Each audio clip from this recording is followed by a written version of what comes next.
মৃত্যুর পর যখন মানুষকে কবরে রাখা হয় তখন দুইজন ফেরেশতা আসেন, মুনকার ও নাকির। তারা তিনটি প্রশ্ন করেন। এই প্রশ্নগুলোর উত্তর নির্ধারণ করবে কবরের জীবন কেমন হবে। প্রথম প্রশ্ন, মান রাব্বুকা, তোমার রব কে? মুমিন বান্দা উত্তর দিবে, আমার রব আল্লাহ। দ্বিতীয় প্রশ্ন, মা দীনুকা, তোমার দিন কি? মুমিন বান্দা উত্তর দিবে, আমার দিন ইসলাম।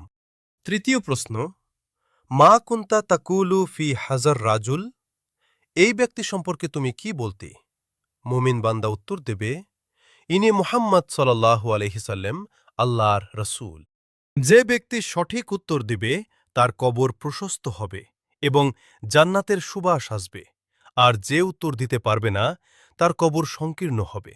তাই আসুন আমরা এখন থেকেই আমল ও ঈমানের মাধ্যমে সেই দিনের জন্য প্রস্তুতি নিই।